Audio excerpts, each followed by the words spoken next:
কপাল খারাপ হলে যা হয় আর কি, বাহিরে তেমন বেরি হওয়া হয় না। বাবুকে নিয়ে আজকে ভাবলাম একটু ঘুরে আসি, তো বের হলাম।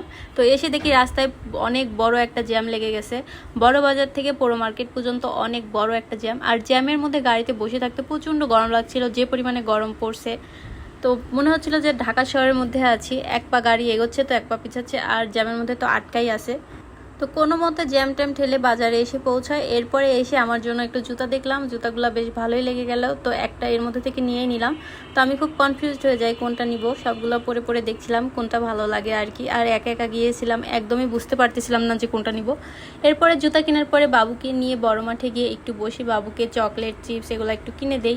তো বড় মাঠে বসে মা ছেলে বসে বসে আইসক্রিম খাচ্ছিলাম আর খেলাধুলা দেখছিলাম। বাবু তো এখান থেকে উঠতেই চাচ্ছিল না, কোনো রকম জোর করে উঠাই নিয়ে আসি এবং বাড়িতে রওনা দেই। আসার পথে আবারও প্রচুর জ্যাম, মানে এত বড় একটা জ্যাম। না হলেও রিক্সাতে আমরা 15 মিনিট ধরে বসেছিলাম গরমের মধ্যে, কি যে অস্বস্তিকর লাগছিল। যদি নীলফামারীতে ঢাকা শহরের মতো হয় তাহলে ঢাকা শহরে কি হবে বলেন।